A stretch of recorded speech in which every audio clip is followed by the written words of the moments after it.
Mm.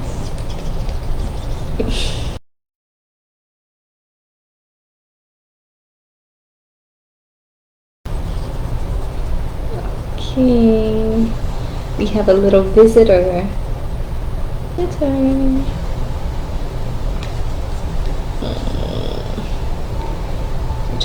She's very difficult to lap cuddle. She likes to lay on my legs, but when it comes to just sitting on my lap, she will not. She will not. She likes to go on top of the computer. So she's very rare over here. Very rare. We have a fiasco shiny. She loves to do this too. Air Force loves it too. The back bend. You like the back bend?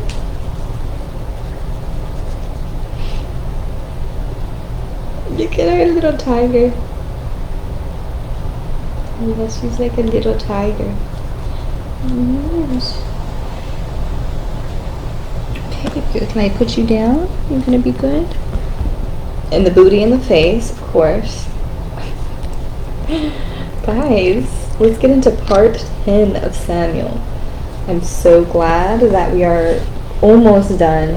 I feel as though these next two parts are going to be a little bit long, just because we have a ways to go. And if I need to go ahead and do 13 parts, I will. So I'm not inundating you guys or giving you all so much at once, right? So let's go ahead and start off with a quote. You see I'm wearing my pink now to represent. Yes. All right, let's go ahead and start out with a quote here. It says from St. Mark. It says, Jesus,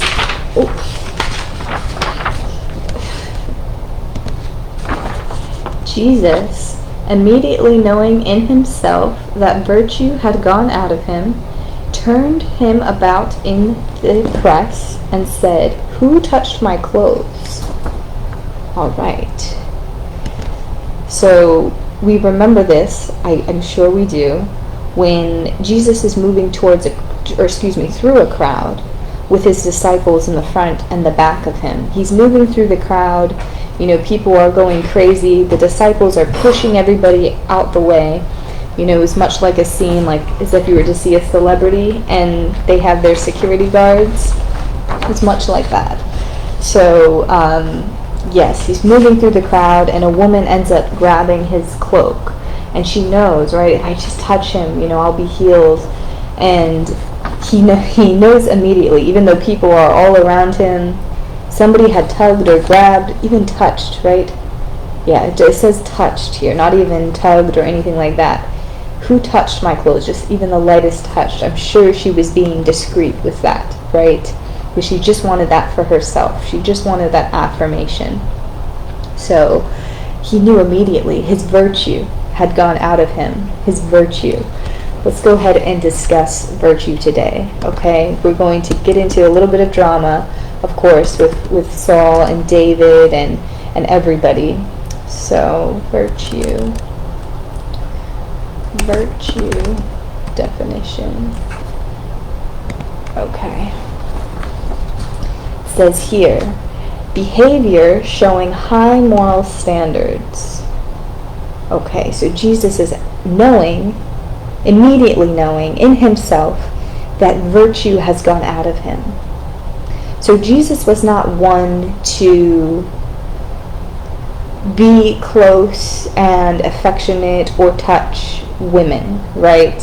If he is permissible of the fact, I know there was an instance where Mary Magdalene had washed his feet and there may be some oil, I'm not exactly sure, I don't remember, but there was an instance, right, if it is permissible and it is a pure-hearted act, right? Not to say that this woman touching his cloak was not pure-hearted, but he just knew immediately that somebody had touched him, especially a woman. A woman had touched him. So it's not saying that what she did was a poor thing, because he actually commended her for using her faith to go ahead and reach out and just touch him, right? So not necessarily a bad thing that happened, but he knew his virtue, his behavior showing high moral standards had left him. So we're going to talk about high moral standards and behavior, okay? It says the quality considered morally good or desirable in a person, a good or useful quality of a thing. It also can stand for virginity or chastity, especially of a woman, but can also apply to men, okay? So just keeping that theme in mind, chastity, virginity, okay? I'm not going to get into it because I did have a conversation with Ian last night about the virginity perhaps of none other than Jesus Christ, right? There's some saying that Jesus was married and he had kids to perhaps Mary Magdalene. Look at me getting into it, right? And then it's a simple thing that I'm sure we've heard, and that Jesus actually had children, and his descendants are still out and about. Possibly, right? That's just not something that was mentioned, and he's arguing that there were books that were removed that says maybe that, but I did not read them myself, so I cannot say, right? I'm telling him, I'm not so sure, but I don't know for myself, right? I don't know for myself. And I don't know if he read the books either. He just heard, we're watching a lot of YouTube and spiritual enlightenment kind of things, word enlightenment kind of things. So we're trying to just kind of rediscover things. And it's always possible. Nothing is impossible, right? So we don't want to degrade anybody's school of thought or research or anything like that as well. We're just, working with what we have at this time. Okay. So again, on that topic of virtue, let's get into it. Saul, Jonathan his son, and David, right? David. It starts out with chapter 19. I apologize, you guys. That is Ian right now. His ears were probably ringing, me talking about him. Oh. Okay, anyways, let's get through this. Saul told his son Jonathan and all the attendants to kill David. But Jonathan had taken a great liking to David and warned him, "My father Saul is looking for a chance to kill you. Be on your guard tomorrow morning. Go into hiding and stay there." Alright, so Saul immediately flip-flops. Right, immediately he's like, I'll let the enemy, right, we'll just say the enemy, I'll let the enemy take a hold of him. I'm not going to harm a hair on his head. He's trying to convince himself that, he can be of sound mind, but he's certainly not, because he goes just back and forth, right? He's looking to kill David, okay? We know this. Alright, and again, his son Jonathan, Saul's son Jonathan, is very, very close with David, right? They kind of grew up together, because as you remember, David moved into the kingdom and the kingship when he was younger, right? He was the youngest brother out of all the brothers of Jesse. He moved into the kingship. He was young. He was playing the lyre. He was within the temple, very in close quarters with the king himself. Therefore, his son Jonathan also was in close quarters with David, and they grew up together. Just keep that in mind, okay? Much like what we were discussing with Ruth, right? So let's go ahead and continue here. So Jonathan spoke well of David to Saul his father, and said to him, "Let not the king do wrong to his servant David. He has not wronged you, and what he has done has benefited you greatly." So he's defending David, right? He's like a brother to him. He's defending David. He's like, do not hurt him, right? He hasn't done anything wrong. He's been an awesome warrior, an awesome soldier. He plays the lyre for you. Why are you seeking out to kill him? In the back of everyone's mind, I'm sure they are, getting some hints that David could be a great ruler one day, just with the sportsmanship that he's shown in battle, right? So it says here, Saul listened to Jonathan and took this oath. "As surely as the Lord lives, David will not be put to death." Okay, so he's taking this oath now. As surely as the Lord lives, David will not be put to death. So this is being thrown around a lot, this line here. As surely as the Lord lives. We've heard it before. Don't ask me, where, but it was just a few sections ago, right? Or maybe even in the last book. As surely as the Lord lives. It's like a promise, right? That the Lord is living through us. We abide by the Lord. We look to the Lord. And it's a promise, right? It's an oath to the Lord. You're using the Lord's name. And if you go against that oath, that can be a very grave sin, right? Using the Lord's name in vain. That is a great example of that, especially for this time frame. So Jonathan called David and told him the whole conversation. He brought him to Saul, and David was with Saul as before. So, everything is good as of right now. Everything's fine. He's back into the kingdom, and he kind of just like went on the outskirts for a second. He's back inside. He's playing the lyre. He's doing his servanthood duties, right? And then Saul sent the men back to see David and told them, "Bring him up to me in his bed, so that I may kill him." But when the men entered, there was some idol on the bed, and at the head was some goat's hair. Okay, so mind you, Saul, we talked about this earlier, I believe yesterday, right? Saul gave David his daughter Michal to marry, and David and Michal are now married. So he's sleeping with Michal in bed, right? And she somehow hears of the plan, right? She tells David, you have to leave tonight, okay? Go ahead, go out the window. You need to leave, because she loves David as well, very, very deeply. She loves David. She wants to protect him, even if it means going against her own family. So this also goes to represent the kind of character David was. He was very well liked all around. The women in the village loved him. The king loved him, even though he's very violent. Jonathan loves David. Michal loves David, right? I'm sure Jesse's family loves David, as he is the youngest son, right? Very much a treasured individual. So everybody's trying to protect him.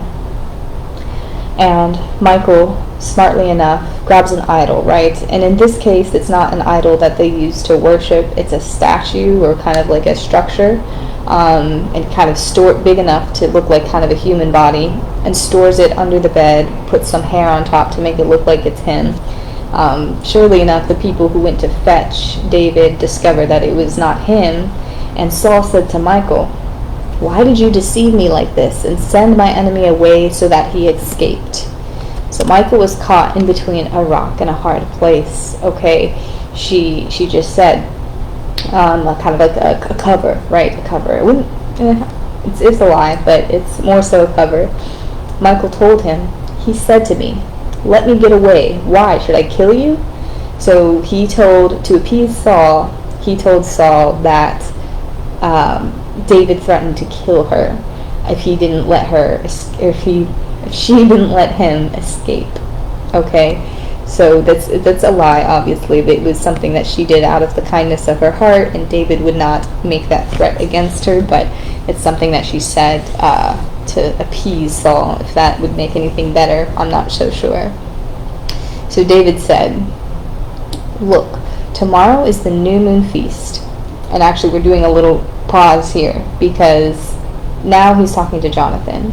So Jonathan, he escapes out the window. Jonathan meets him to see him out, right, to get him out of the arena, right? And so David and Jonathan now are having a conversation.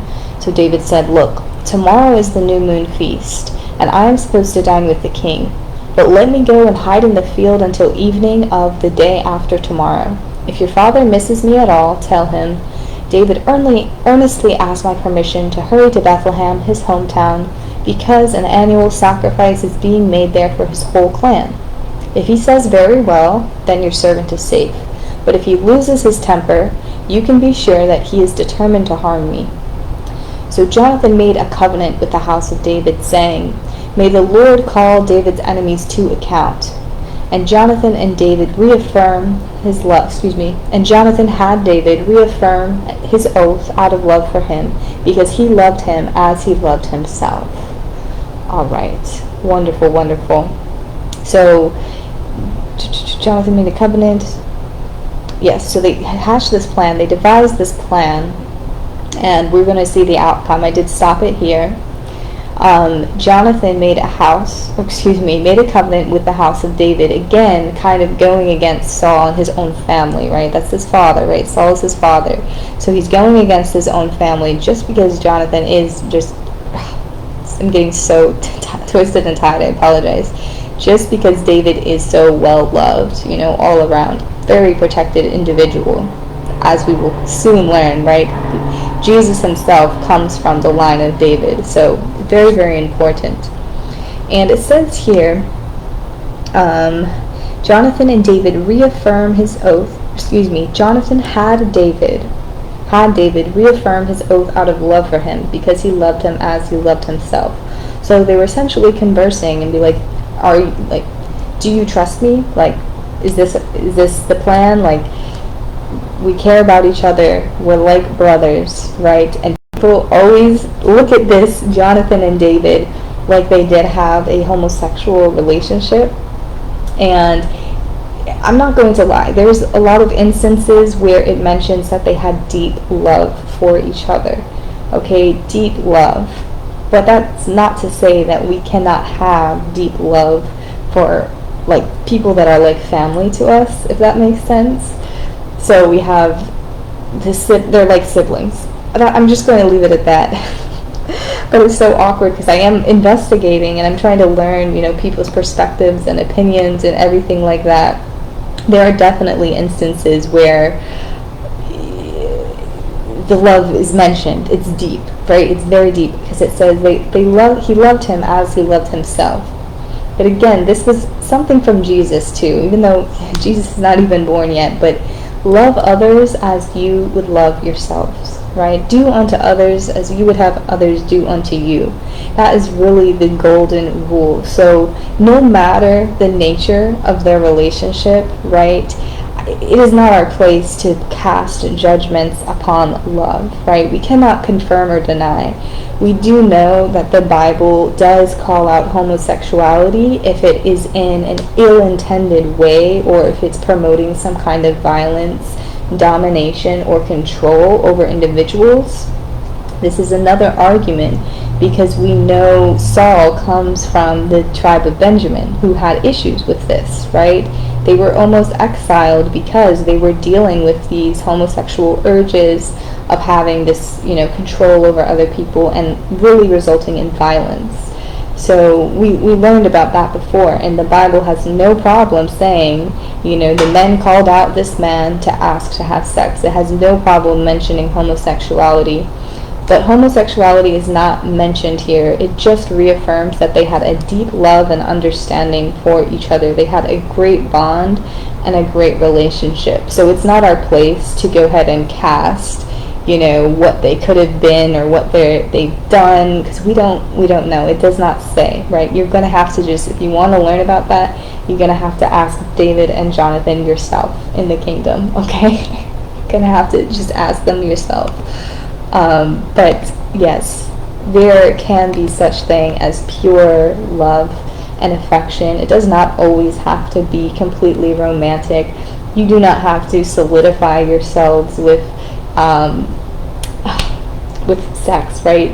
It's kind of like the cherry on top, right? It's a nice treat, but they're actually not really that good for you because it has the red dye, the maraschino cherries. It's a nice treat, everybody loves it, but it might not be the best thing for you spiritually and physically a lot of the time. And I'm not trying to bash sexual relations or anything like that. It's something that is enjoyed, right?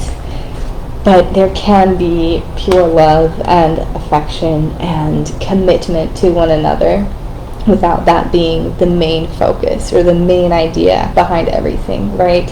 It's to produce life, as we know, right? So that's really the main purpose, and that's really the only reason you need it. But of course, to produce life is an enjoyable process. So again, going back to virtue, all right? So Jesus, immediately knowing in himself that virtue had gone out of him. So we're protecting virtue by not trying to, impose ideas and generalizations and speculations on people in any circumstance, not just this circumstance here, right? It can be harmful, I would say, especially if it turns out not to be true, just because certain things in the course of time gather a certain negative connotation, whether that negative connotation is rightful or not, right? So we don't want to harm anybody intentionally or intentionally, yes. We don't want to harm anybody intentionally. We don't mean to cast harm. We don't mean to place dirt. We don't mean to do any of these things. But let's not perpetuate things that are speculations, right? It's purely speculation, or could cause harm to somebody. So that's my word of that, you guys. I'm sorry, I'm very jumbled in my words. I was up late last night and the night before, and I have these creatures living here in this house. They're furry and they're very adorable, but they do not let me sleep in. I used to be able to sleep in till like 12, 1 o'clock on the weekend if I so chose, but that's not happening with them. Anything past like 8 or 9 o'clock, they go crazy. And I do close my bedroom door because Air Force does not behave well in the bedroom.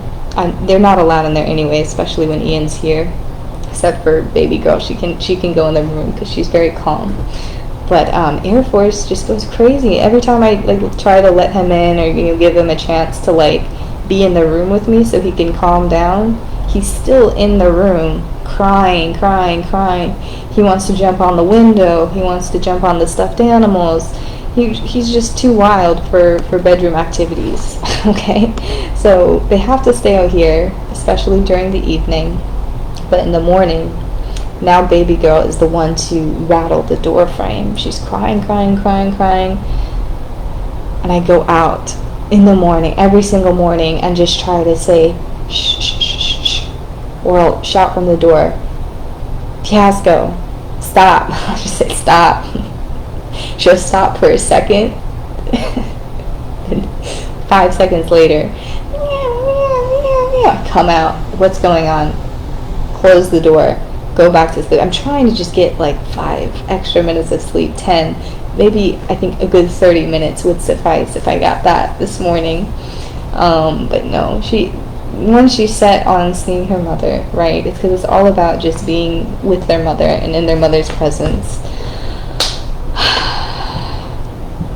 They're fine now, right? They're not crying now. Both asleep. I can't.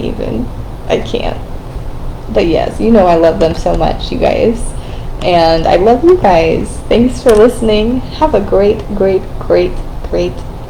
Sunday. And I hope to talk to you very soon. Thank you. Bye-bye.